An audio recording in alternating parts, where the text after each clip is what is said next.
Se entiende por empresa a un agente que organiza con eficiencia los factores económicos para producir bienes y servicios para el mercado con el ánimo de alcanzar ciertos objetivos, es decir, como un conjunto de elementos humanos, técnicos y financieros, ordenados según determinada jerarquía o estructura organizativa y que dirige una función directiva o empresario. La empresa es objeto de estudio de la economía de la empresa, tanto en su aspecto material como formal. Desde una óptica algo más clásica, la empresa se ha de entender como un conjunto ordenado de factores productivos, que tienen como fin la producción de bienes y servicios, es el elemento básico de la producción en un sistema económico. En general, la tarea común para todas las empresas es la realización de una actividad productiva o transformadora. A partir de unos recursos o factores obtienen unos productos de mayor valor o utilidad. Las empresas realizan actividades productivas que crean utilidad. En el sentido de que la utilidad de los outputs es superior a la de los inputs. Este incremento de la utilidad puede manifestarse de distintas maneras. Alterando las propiedades físicas o químicas de los inputs. Haciendo a los bienes disponibles en distintos momentos del tiempo. Cambiando los bienes de lugar, es decir, la empresa es una unidad de transformación de inputs en outputs de forma que se incremente la utilidad. Características. Para Sánchez Gil, los caracteres definitorios de la empresa en el sistema económico capitalista son los siguientes. Es una unidad autónoma de producción. Utiliza trabajo ajeno, además del de empresario. No produce para el autoconsumo, sino para el mercado. Su actividad la motiva el lucro. Poseedora. En forma y grados diversos de capital. Sometida a un riesgo. En la que existe innovación. Sin embargo, la concepción actual de la empresa en la disciplina asume un enfoque ecléctico entre la visión económica y la visión organizacional proveniente de la administración, es decir, se la considera como unidad económica, pero también se pone énfasis en lo organizacional. Elementos de la empresa. Elementos tangibles, elementos materiales, bienes duraderos, como edificios, terrenos o mobiliarios, y bienes no duraderos, como materias primas o productos acabados. Elementos financieros, fondos monetarios necesarios para la puesta en práctica de la actividad. Elementos humanos o personales, propietarios del capital, directivos y empleados. Elementos intangibles, aun cuando no son materiales, muchas veces constituyen el principal activo de la empresa, relacionales, valor de las relaciones de la empresa con el exterior. Humanos, conjunto de conocimientos y habilidades que tienen las personas que trabajan en la empresa y que determinan sus posibilidades de trabajar en equipo, desarrollar nuevas ideas, etc.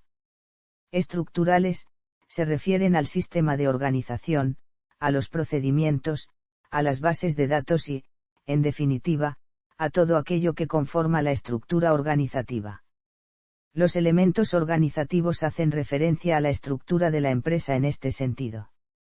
Una adecuada organización de una empresa, es decir, el conjunto de normas que coordinan los medios destinados a obtener el resultado determinado, va a resultar fundamental para el buen funcionamiento y rendimiento de la misma. Tanto los elementos tangibles como los elementos intangibles deben estar organizados. Subsistemas funcionales de la empresa. La consideración de la empresa como sistema posibilita realizar un análisis y abstraer de su realidad un modelo general e interdisciplinario de su estructura, de sus componentes y de sus interrelaciones internas y externas. La empresa es parte de un sistema mayor que constituye su entorno y las relaciones con éste. Entonces habrá un entorno general o mediato compuesto de distintos elementos: cultura de la sociedad, tecnológico, político, legal, natural, demográfico, sociológico, económico, y un entorno específico o inmediato compuestos de otros elementos: clientes, proveedores, competidores actuales, competidores potenciales.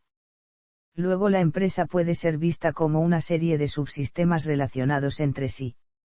Subsistema de operaciones o real o físico. Aprovisionamiento se encarga de la compra o aprovisionamiento de las materias primas necesarias para la producción, así como de gestionar la logística tanto de los factores como de los productos terminados. Realiza actividades tales como el almacenamiento de las materias primas, el control de las existencias, manejo de maquinaria, control de la calidad, etc. Es decir, se encargado de adquirir los insumos o factores necesarios para acometer las actividades de producción, es decir, debe ocuparse de las cuestiones relacionadas con la previsión, materialización y gestión de las inversiones de naturaleza física que se van a incorporar al proceso productivo. Producción es el subsistema encargado de la transformación de los inputs en productos o servicios que satisfagan las necesidades del mercado. La producción consiste en el desarrollo de una actividad creadora de bienes o servicios encaminados a satisfacer necesidades humanas, de forma que la utilidad de los elementos obtenidos sea superior a la de los empleados para su ejecución. Comercialización se encarga de la comercialización, distribución y venta de los productos y servicios de la empresa a los consumidores. Realiza actividades tales como estudios e investigación de mercados, diseño de campañas publicitarias, información y comunicación, promociones de productos, diseño de puntos de venta, fijación del precio, envío de información a clientes potenciales, servicio postventa, etc. Es el subsistema al que compete relacionar la organización con el mercado, desde su conocimiento hasta la distribución de los productos demandados. Actividades comerciales son tanto el aprovisionamiento de inputs como la colocación de outputs, sin embargo, a efectos de subdivisión de la empresa en subsistemas funcionales, se distingue entre el subsistema de aprovisionamiento y el subsistema comercial, también conocido como subsistema de distribución o marketing. Este subsistema se encarga de las decisiones sobre producto, precio, promoción y distribución, además de la investigación de mercados. Subsistema financiero o de capital. Financiación se encarga de la obtención y gestión de los recursos financieros necesarios para el funcionamiento de la empresa. Conseguir financiación a bajo coste. Para iniciar un negocio se requiere disponer de recursos financieros.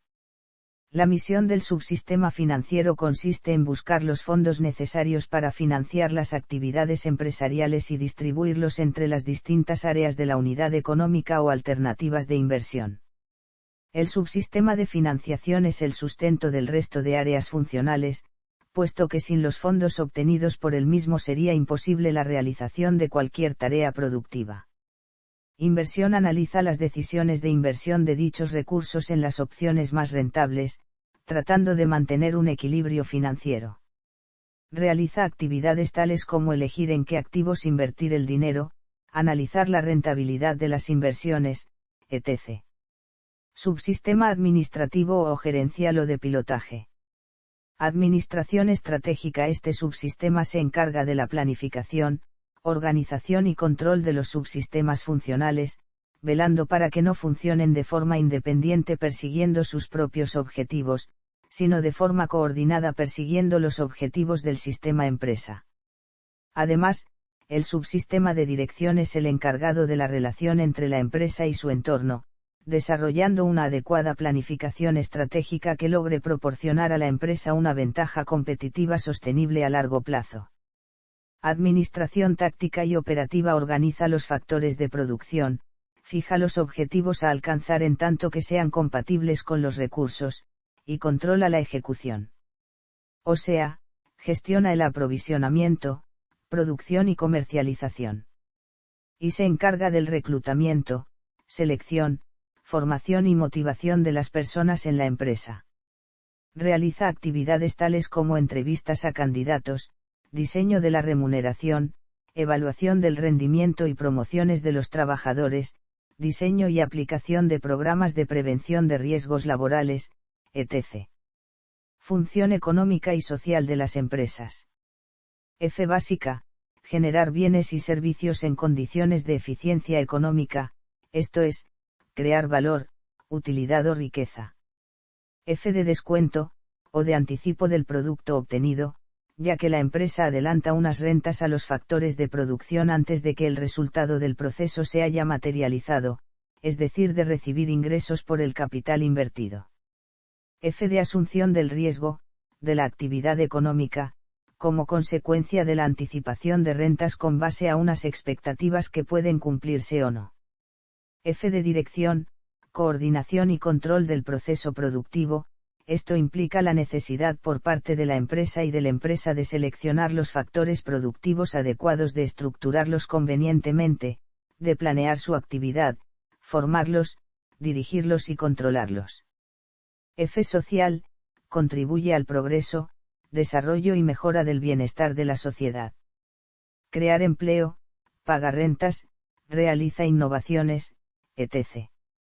Es decir, la finalidad económica externa es la producción de bienes o servicios para satisfacer necesidades de la sociedad. La finalidad económica interna es la obtención de un valor agregado para remunerar a los integrantes de la empresa. A unos en forma de utilidades o dividendos y a otros en forma de sueldos, salarios y prestaciones. Esta finalidad incluye la de abrir oportunidades de inversión para inversionistas y de empleo para trabajadores. Se ha discutido mucho si una de estas dos finalidades está por encima de la otra. Ambas son fundamentales, están estrechamente vinculadas y se debe tratar de alcanzarlas simultáneamente.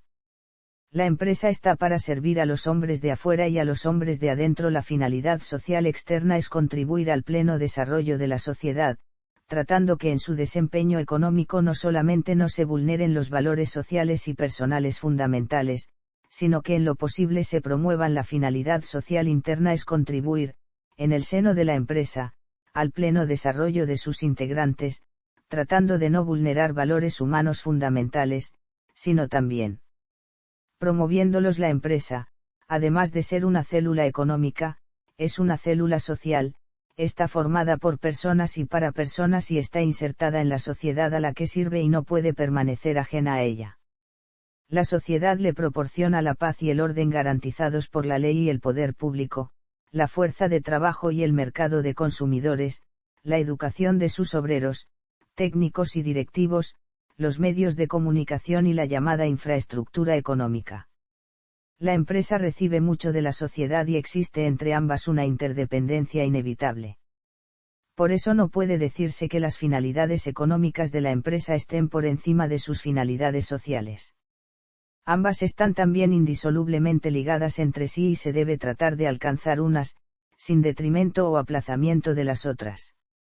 Esto es lo que conocemos como responsabilidad social empresarial, el rol que la empresa tiene para con la sociedad, que va más allá de la mera producción y comercialización de bienes y servicios, sino que también implica el asumir compromisos con los grupos de interés para solucionar problemas de la sociedad. Una enumeración de los beneficios concretos y tangibles que significa para la empresa. Un incremento de la productividad, ya que el trabajador está a gusto en la empresa y se le capacita para que lo haga cada vez mejor. Mejoramiento de las relaciones con los trabajadores, el gobierno y con las comunidades a nivel regional y nacional. Un mejor manejo en situaciones de riesgo o de crisis, ya que se cuenta con el apoyo social necesario. Sustentabilidad en el tiempo para la empresa y para la sociedad, dado que la responsabilidad social fortalece el compromiso de los trabajadores, mejora su imagen corporativa y la reputación de la empresa, entre otros. Imagen corporativa y reputación. Frecuentemente los consumidores son llevados hacia marcas y compañías consideradas por tener una buena reputación en áreas relacionadas con la responsabilidad social empresarial. También importa en su reputación entre la comunidad empresarial, incrementando así la capacidad de la empresa para atraer capital y asociados, y también con los empleados dentro de la empresa. Rentabilidad de sus negocios o rendimiento financiero, se refiere a la relación entre prácticas de negocios socialmente responsables y la actuación financiera positiva. Se ha demostrado que las empresas fieles a sus códigos de ética resultan de un rendimiento de 2 a 3 veces superior respecto a aquellas que no los consideran. De esta forma, las compañías con prácticas socialmente tipos de empresas según sus ámbitos y su producción y desde un punto de vista de la economía política. Adam Smith se encuentra entre los primeros en teorizar al respecto. Para él una empresa es la organización que permite la internacionalización de las formas de producción. Por un lado permite que los factores de producción se encuentren y por el otro permite la división del trabajo. Aun cuando para Smith la forma natural y eficiente de tal organización era aquella motivada por el interés privado, por ejemplo, es así que el interés privado y las pasiones de los individuos los disponen naturalmente a volver sus posesiones hacia el empleo que en el caso ordinario son más ventajosos para la comunidad. Smith propone que hay también una necesidad o área que demanda acción pública. De acuerdo al sistema de libertad natural, el soberano solo tiene 3 deberes que atender. Tercero, la obligación de realizar y conservar determinadas obras públicas y determinadas instituciones públicas, cuya realización y mantenimiento no pueden ser nunca de interés para un individuo particular o para un pequeño número de individuos, porque el beneficio de las mismas no podría nunca reembolsar de su gasto a ningún individuo particular o a ningún pequeño grupo de individuos, aunque con frecuencia reembolsan con mucho exceso a una gran sociedad, estableciendo así las bases de lo que algunos han llamado la teoría de las empresas públicas. El razonamiento de Smith es que es el caso que hay ciertos bienes y servicios cuya existencia o provisión implica beneficios que se extienden a la comunidad entera, incluso a quienes no pagan por ellos. Esto da origen, en la percepción de Smith, al problema del polizón, es decir, al problema de que los individuos de esa sociedad están en la posición de beneficiarse, contribuyan o no a los costos. Consecuentemente Smith propone que la manera apropiada y justa de proveer y financiar esos bienes y servicios es a través de impuestos y empresas públicas. Bienes y servicios que han sido generalmente considerados como incluibles en la producción pública, en adición a los sugeridos por Smith, como la defensa de la sociedad de otras sociedades, la protección de los ciudadanos de injusticia u opresión por otros, la educación, algunos caminos y obras públicas, obras de salud pública, incluyen redes o sistemas postales, ferroviarias y eléctricas, etc. y, en general, las que constituyen ya sea un monopolio natural o requieren grandes inversiones o las que solo generan ganancia después de un largo periodo, que excede las expectaciones o incluso la vida de inversionistas potenciales. Posteriormente, Paul Samuelson retoma esa percepción de Smith para sugerir que la maximización del beneficio o utilidad social se puede lograr satisfaciendo la famosa condición de Samuelson, lo que ha llevado a algunos a sugerir una economía mixta. En las palabras de Joseph Stiglitz, el verdadero debate hoy en día gira en torno a encontrar el balance correcto entre el mercado y el gobierno. Ambos son necesarios. Cada uno puede complementar al otro. Este balance será diferente dependiendo de la época y el lugar. Desde otra perspectiva, Max Weber llama nuestra atención a los aspectos organizacionales de las empresas. Se ha aducido que Weber sugiere una similitud entre las empresas modernas y los sistemas burocráticos. En ambos el ideal es la racionalización de actividades en aras del resultado, con atención centrada en la eficiencia y productividad. En ambas los productores no poseen los medios de producción, medios cuya propiedad ha sido incrementalmente concentrada en las manos de una élite directora, etc. Esto se da contra un telón de fondo en el cual la consecución de ganancia parece ser el valor supremo, un fin en sí mismo y no el medio para el mejoramiento de la vida. Sin embargo, para Thorstein Veblen, para quien el sistema industrial moderno es una concatenación de procesos que tienen mucho del carácter de un proceso mecánico único, comprensivo, balanceado. Las grandes corporaciones no están primariamente interesadas en maximizar las ganancias a través de la producción y venta de productos o servicios. El objetivo principal de los gerentes corporativos es maximizar el valor de sus inversiones. Para Veblen, el capital de una empresa incluye no solo elementos materiales sino también aspectos intangibles medido en el buen nombre o reputación de la empresa. Ese análisis parece relevante para explicar la práctica de muchas grandes empresas modernas, por ejemplo, Goldman Sachs, Apple, Google etc., que no ofrecen u ofrecen solo sumas menores como dividendos a sus accionistas, descansando primariamente en el aumento del valor de las acciones para atraer y mantener inversionistas. Sin embargo, al final de la década de los 90 se promovió desde Estados Unidos que, para las empresas en bolsa, el criterio primordial para establecer el bonus debería ser el llamado valor para el accionista, es decir, el incremento del valor de la acción durante el periodo en cuestión.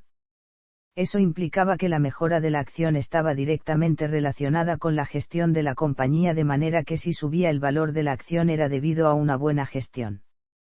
Wilhelm Röpke, junto a otros miembros del llamado neoliberalismo alemán, quienes denunciaron lo que percibieron como excesiva matematización de la economía, que llevaría, en las palabras de Röpke, la expulsión del hombre de la economía, parece extender esa sugerencia de Veblen. Para Röpke, el objetivo principal de las empresas es producir valor en su sentido moral. Es evidente que la satisfacción de las necesidades del hombre no puede resultar ajena o indiferente al éxito o fracaso de la productividad técnica. Sin embargo, hacer de la producción de cosas el fin último de la economía desmerece de la condición humana de lo económico. Para Röpke, el problema de fondo ha sido el encumbramiento de una concepción materialista o utilitaria de la vida, a lo que no fue ajeno el viejo liberalismo. Para Röpke, el desarrollo de las empresas depende de un telón de fondo valórico y el Estado debe producir un marco legal que lo promueva, interviniendo si es necesario a fin de preservar esos valores. Esta posición de Röpke dio origen a un fuerte debate interno en la sociedad Montpellerin con los partidarios de la visión de Ludwig von Mises y Friedrich von Hayek, lo que terminó con la renuncia de Röpke y algunos otros de los neoliberales alemanes. R. Hartwell, único historiador de la sociedad hasta el momento, en el capítulo denominado De un Olafer de su obra, describe así la situación. Existían tres posibles conflictos en estas aspiraciones: seguridad versus progreso, igualdad versus eficiencia, y solidaridad versus individualismo. Había algunos en la conferencia, como L. von Mises, que tomaron una posición libertaria en todos estos temas. Otros, como Röpke, creían que el sistema competitivo sin controles podía destruir valiosas instituciones humanas.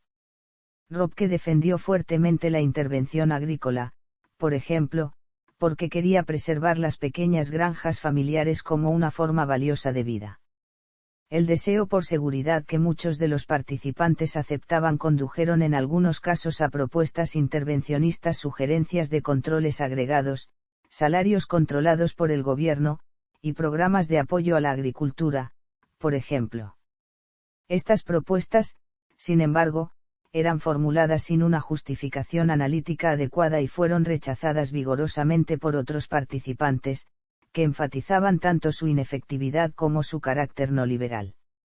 Se puede agregar que, como es generalmente reconocido, la posición de Röpke tuvo mucha influencia en la concretización de la llamada economía social de mercado, posición que se benefició mayormente. Alemania fue el mayor exportador a nivel mundial hasta el 2009 de la implementación de las posiciones de von Mises y von Hayek en EUA, países en el cual esas ideas contribuyeron mayormente a la adopción de políticas de desregulación que condujeron directamente al proceso de expansión económica de la segunda mitad del siglo XX, conocido como globalización.